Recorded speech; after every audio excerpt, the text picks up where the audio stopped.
Ini Mas Iqbal Bogor itu, nah ini nanti mungkin juga perlu dipertegas ini Mas Arief yang dimaksud dengan yang di Malaysia itu, walaupun ini Mas Iqbal Bogor itu langsung menangkap, Masya Allah luar biasa, Ustadz Maksum, Ustadz Mangesti dan Ustadz Arief sangat mengerti kebutuhan pencerahan jamaahnya dalam hal kemajuan digital. Kemarin saya belum bisa mencerna dengan baik pidato Perdana Menteri Datuk Sri Anwar Ibrahim yang menyarankan Indonesia untuk fokus ke solusi permasalahan negara dengan teknologi digital. Alhamdulillah sekarang lumayan bisa mencerna pidato tersebut. Ternyata Malaysia lebih dulu maju dalam revolusi digital. Nah, Mas Arief ini tolong itu tadi yang tentang Malaysia melakukan disruption terhadap undang-undangnya itu ya, terhadap regulasinya itu apa itu? Apakah bisa kita tiru itu? Itu mohon dijelaskan ini sehingga Mas Iqbal ini menangkap, tapi mungkin jamaah yang lain dan saya sendiri juga kurang begitu menangkap, itu mohon diulang. Yang kedua dari Mas Ahmad Hamid, mohon maaf mengapa untuk Indonesia khususnya China tidak muncul di the online labor index by country. Saya apakah ini termasuk yang dimunculkan tadi ya, kemudian dimunculkan tabelnya mungkin dibahas, tapi kok nggak ada Cina, nggak ada Indonesia kali gitu ya. Monggo Mas Arief.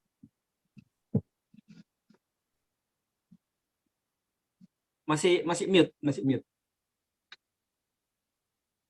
Sharing lagi yang tadi ada slide saya yang saya harus tampilkan di sini.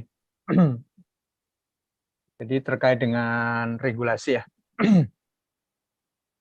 Jadi gini, untuk saya membagi 5G nanti ya. Ini sedikit kira-kira nanti 5G itu negara-negara itu punya posisi cara menemukan kembali dirinya baru di 5G itu kayak apa kan gitu ya. Saya bagi 3. Ini satu sisi sebelah kiri, ini yang kanan Malaysia gitu, satunya India, sisanya itu di tengah kan kira-kira begitu. Nah, apa yang kemudian dilakukan oleh Malaysia gitu ya? Mereka kemudian membuat satu pemain baru kan gitu. Nah, itu yang namanya mendisrupsi regulasi di sana. Yang namanya SWN. SWN itu Single Wholesale Network. Kenapa nasional Malaysia melakukan hal itu? Karena mereka berpikirnya tadi ya, 5G ini harus menjadi pilar dari kemajuannya Malaysia. Ya. Termasuk juga kemajuan dalam konteks meningkatkan ekonomi digitalnya. Artinya, berarti kalau ini harus menjadi pilar kemajuannya Malaysia, maka harus semua penduduk Malaysia dimanapun berada harus mendapatkan 5G ini. Nah, kemudian mereka kan punya operator existing. Nah, mereka udah menghitung kalau belajar dari 4G nggak akan muncul, nggak akan bisa dalam waktu singkat. Akhirnya dirubahlah namanya struktur industrinya. Jadi ini perubahan besar sekali. Struktur industri yang dirubah bukan hanya company-nya, tapi struktur industrinya. Nah, industri yang dulu, ya ini kalau saya gambar itu kan begini. Jadi mulai dari jaringan, network gitu ya, kalau di ini. Jadi dari jaringan, terus kemudian ini operasi, di sini service, itu dimiliki oleh sebuah company. Ya.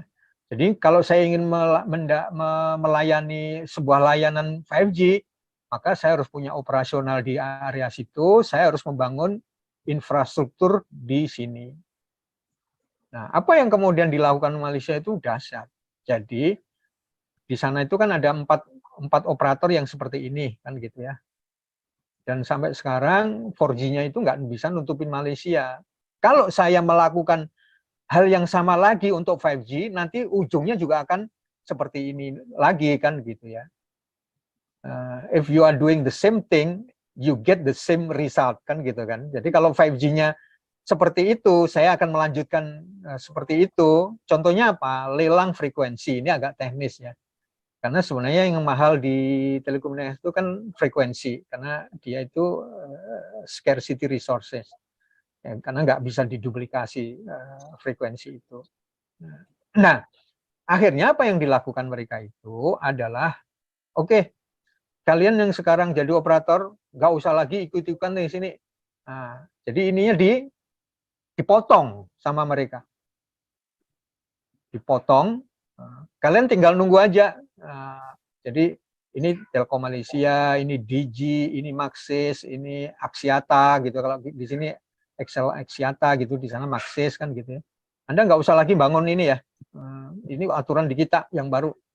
Kenapa? Saya pengen network ini nanti bisa menjangkau seluruh Malaysia. Jadi saya hanya akan menunjuk satu perusahaan yang fokus untuk membangun infrastruktur.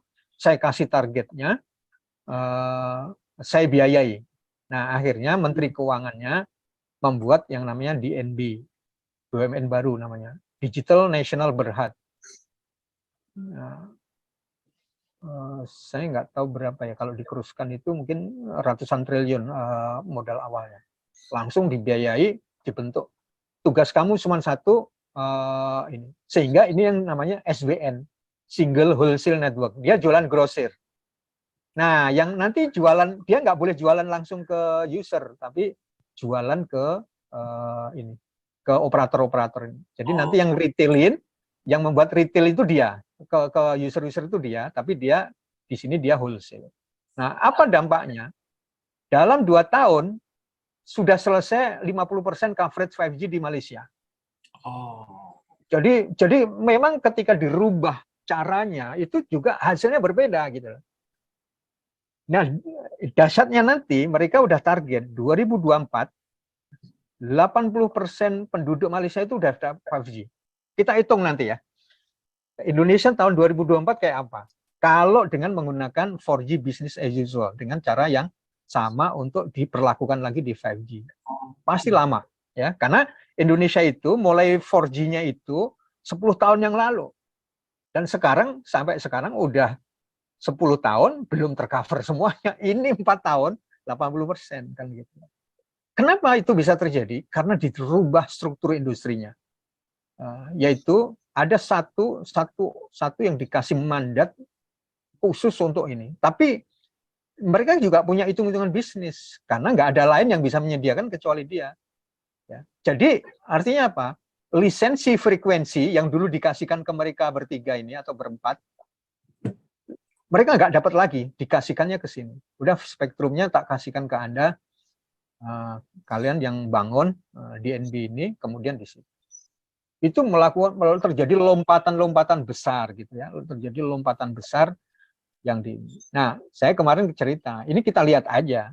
Ketika nanti lelang frekuensi ini kan sudah disiapin nih untuk 5G kan ada spektrum frekuensi yang dilelang namanya 700 mega yang kemarin dipakai oleh stasiun televisi gitu ya, miliknya para bos-bos partai politik kan gitu ya. Jadi agak lama nyelesainya, berpuluh-puluh tahun kan gitu. Nah, sekarang udah free, sekarang akan dilelang. Nah, kita akan lihat apakah cara melelangnya nanti dengan SWN itu akan kelihatan langsung. Atau dia akan mengulang seperti yang 4G kemarin. Jadi masing-masing di sana kan ada 114 MHz. Udah si ini 30 gitu ya, dibagi 4 karena operatornya 4. Nah, itu berarti mereka tidak menggunakan disrupsi regulasi yang merubah struktur industrinya. Jadi struktur industri itu menentukan sekali dalam ke depan. Yang melakukan ini baru 2, yaitu di Malaysia, sebelumnya adalah di Australia. Ya, dan ini menjadi diskusi hangat di para pelaku telco di seluruh dunia. Kok bisa-bisanya tiba-tiba Malaysia melakukan sebuah perubahan yang drastis terhadap ininya. Gitu. Tapi jawabannya menurut saya sangat nggak bisa dibantah siapapun. Ini national interest kami kan gitu kan. Selesai lah kan gitu ya. Ini kepentingan bangsa di atas segalanya. Saya yang ngatur. Dan saya sudah punya tekad dalam 4 tahun penduduk Malaysia harus merasakan 5G. Gitu. Saya nggak mau menyerahkan ini kepada orang yang saya tidak bisa kendaliin gitu ya, pelaku bisnis maksudnya. Kalau pelaku bisnis tadi kan harus cherry picking. Nah, itu yang menurut saya kenapa kemudian Malaysia itu membuat struktur industrinya berubah. Ya. Nah, yang belum kekurangan Malaysia itu dia masih menggunakan existing global player. Kalau saya baca dia cari yang lebih netral itu akhirnya yang dimenangkan Ericsson. Jadi yang lagi pesta pora ini vendornya Ericsson karena dia yang membangun seluruh Malaysia itu dengan miliknya dia kan gitu. Nah, kalau di India itu mereka pakai homegrown, dia membuat sendiri. Nah, itu menurut saya ini kalau digabung kayak gini, waduh, cakep kan gitu ya. Sehingga nanti kemajuan-kemajuan teknologi-teknologi janji-janji 5G teknologinya itu sangat cakep itu mungkin dalam pandangan saya Malaysia akan lebih duluan menikmati itu gitu ya. Jadi digital ekonominya akan lebih jauh. Barangkali ini bisa menjawab ya. Iya, baik. Wow, ini luar biasa. Ini itu sebenarnya pasal 33 itu kok diterapkan di Malaysia ya. Itu pasal 33 itu kok diterapkan di Malaysia. Nanti sebenarnya perlu didorong diterapkan di Indonesia itu untuk yang seperti itu gitu. Jadi Telkom, Telkomsel itu nanti jualan retail aja pokoknya penyediaannya ya apa namanya yang menguasai hajat hidup orang banyak itu kan harus dikuasai negara kan gitu. Tapi dikuasai negara atau jangan dikasihkan orang lain. Negara menguasai tapi ternyata orang nggak tahu negaranya ternyata. Nah itu tadi yang saya kira perlu diinikan. Tapi saya kira ada contoh kan, ada contoh bahwa secara infrastruktur itu bisa. Dan saya kira pasal 33 itu comply itu walaupun digunakan untuk untuk ada peradaban digital itu comply itu. Nah, masalahnya itu tadi policy readiness-nya mudah-mudahan. Oke, yang kedua Mas Arif itu ada pertanyaan yang terkait dengan data Cina dan tadi itu loh, itu tadi di Ya. ya. Saya membaca laporannya itu ya. Salah satu yang mereka kesulitan memang tidak bisa mendapatkan akses data di semua negara gitu ya. Artinya begini, mungkin saja yang nggak masuk itu bisa aja jadi ranking itu gitu ya. Saya belum dapat lagi update karena mereka kan merilis terus ya. Itu kalau nggak salah saya ambil 2 atau 3 tahun yang lalu gitu ya. Karena saya betul-betul terhenyak gitu ya. Artinya kaget, surprise. Kok bisa Bangladesh ke situ gitu ya, ngalahin US gitu ya. Dalam sisi developer ya, itu kan kita lihat developernya hackernya lah, programmernya di dunia programming itu nomor 2 di dunia itu Bangladesh. Nah, saya nggak tahu di tulisan dia itu dia mengatakan dia tidak bisa mengambil dari semua negara sehingga dia nggak bisa meranking secara utuh kan gitu ya. Artinya kalau nanti masuk saya juga nggak tahu apa yang terjadi perubahan gitu ya. Kira-kira itu sih yang saya baca di laporan itu. Oke. Saya kira ini digital talent readiness itu tadi disebut sebagai coding gitu ya. Oke. Oh jadi memang iya oke India dan Bangladesh memang jago coding gitu. Tapi Mas Arif kalau kemudian di Indonesia ini jago codingnya diperbanyak, aplikasinya jadi banyak. Kalau aplikasinya banyak, sementara kemudian single ID number atau data dasarnya tidak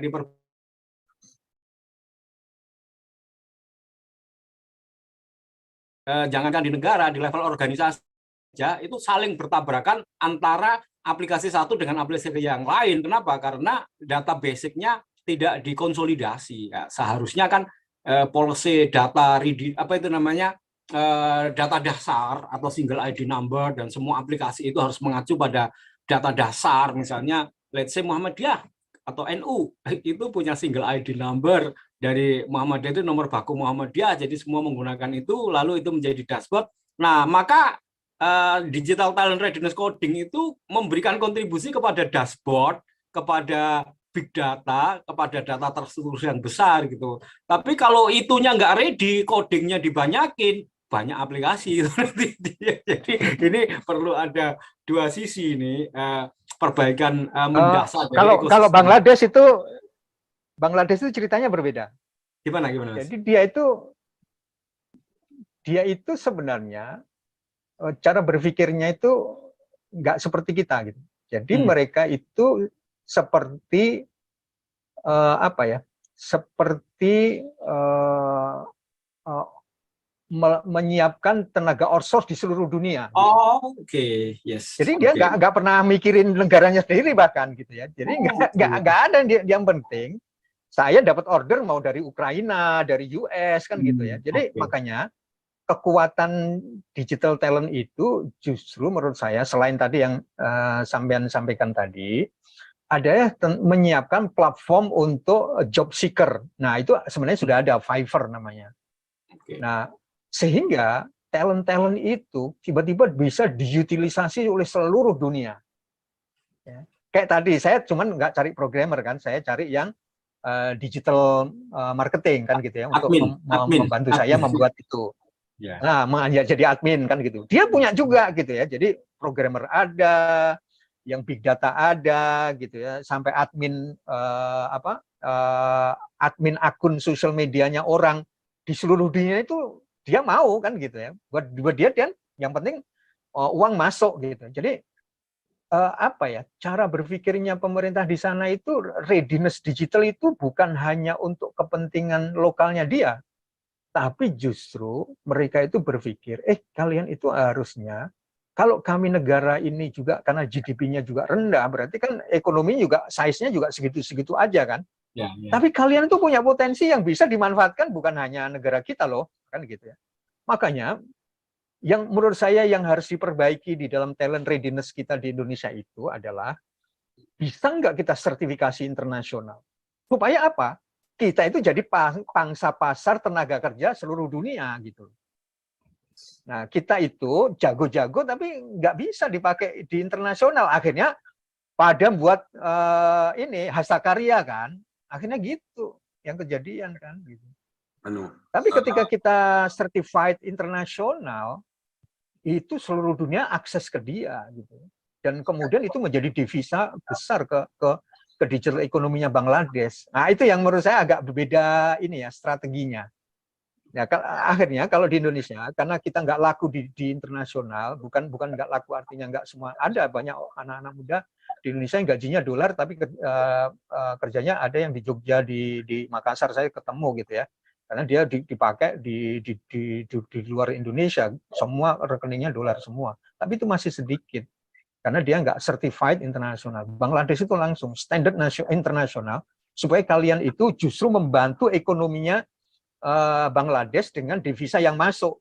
Karena dia menjadi expert di digital gitu ya, tapi digunakan oleh seluruh dunia. Gitu. Itu sih tambahan saya. Oke. Ya, jadi digital readiness, talent, coding, itu kemudian dia menyediakan diri untuk di-hire menjadi resources kebutuhan digital marketing dunia gitu ya. Apakah untuk mendevelop, apakah menjadi admin, apakah untuk memproduksi meme, memproduksi video pendek barangkali ya itu. Oke, itu memang perlu ya saya kira berarti digital talent readiness itu konteksnya itu atau ada yang lain Mas Arief? Ya, saya pikir itu ya, karena gini, tadi digital itu selalu membuat tempat dan waktu itu irrelevan gitu. Jadi itu juga bagian buat kita untuk mengkalibrasi level dari skill kita gitu, ketika kita bisa kemudian diakses oleh justru di luar dunia kita, artinya di luar negara kita. Berarti kita sudah menjadi international talent kan gitu kan. Harusnya kita punya proficiency level gitu ya, level kecakapan itu bolehlah untuk sementara kita lokal dulu kan gitu ya. Kemudian kalau sudah itu mungkin di regional, kemudian kita menjadi talent internasional. Ya kayak itulah si Ainun Najib lah. Najib itu kan dia memang jago developer dan akhirnya dia sudah jadi talent expert sebagai developer di level internasional kan gitu ya. Nah kita kan kira-kira ingin memperbanyak itu ya, sehingga nanti bisa menyelesaikan masalah apa yang diselesaikan di negara kita, tapi karena kita punya bonus demografi yang begitu besar, itu harusnya cara melihatnya bukan hanya lokal gitu ya, tapi kita justru harus bisa menjadi penyedia ekspor untuk seluruh dunia gitu ya. Nah itu yang menurut saya Dan itu India belum bisa terkalahkan oleh siapapun kan gitu kan. Ya. Itu sih menurut saya. Jadi maksud saya kita harus membangun ini provinsi level. Makanya kemarin ketika saya di Indosat itu kita udah minta ke partner kita semua harus sertifikasi internasional supaya nanti dia sudah langsung bisa manggung di level internasional. Karena jarak waktu itu udah nggak relevan di digital. Barangkali itu. Yes, jadi digital talent readiness ini saya kira bukan hanya coding, saya kira ada banyak dan memang ini perlu banyak dimagang-magangkan gitu ya, sehingga kemudian lulusan-lulusan itu punya kompetensi yang connect dengan pasar. Tapi memang Bangladesh itu tadi agak mengorbankan apa itu namanya memprioritaskan kebutuhan negaranya ya, jadi resourcesnya di hire gitu. Itu saya ingat itu ketika saya belajar internet marketing dulu penghasilan saya dolar saya karena income saya dolar semua pada waktu itu. Tapi saya menjadi kapok, kenapa? Karena tergantung pada Google, tergantung kepada itu. Jadi disuspend. Aku masih punya uang ya di sana, hanya melakukan kesalahan sedikit disuspend, nggak iso protes gitu. Ya kalau gitu saya cari income rupiah aja kan gitu. Sehingga market aja yang saya garap, market Indonesia. Saya jualan tangible product, nggak intangible product, jadi pekerjaannya Google dan pekerjaannya waktu itu sama Yahoo masih kan gitu ya. Sehingga kemudian saya fokus kepada market lokal, karena market lokal ini juga besar sehingga perlu kemudian kita apa itu namanya sentuh gitu ya. Sehingga ya mungkin dulu bahkan apa namanya saya bermainnya juga di mendapatkan dolar gitu ya. Tapi saya melihat sih market Indonesia itu sangat besar. Sehingga kemudian kita perlu fokus juga menggarap market Indonesia dan itu perlu kedaulatan dan perlu satu model bisnisnya. Karena model bisnisnya di Indonesia ini juga kalau kita ngikutin itu nanti juga semuanya ya itu tadi tuh apa namanya ada model bisnis yang kemudian menyebabkan potensi digital yang besar itu kan sebenarnya manusia dan kebutuhannya kan itu bagaimana itu bisa terpenuhi, itu yang kemudian dalam konteks platform digital community itu kita pikirkan bagaimana apa itu namanya kapital apa itu namanya modal sosial itu bisa kita valuasi tapi itu perlu gerakan sosial kan gitu ya.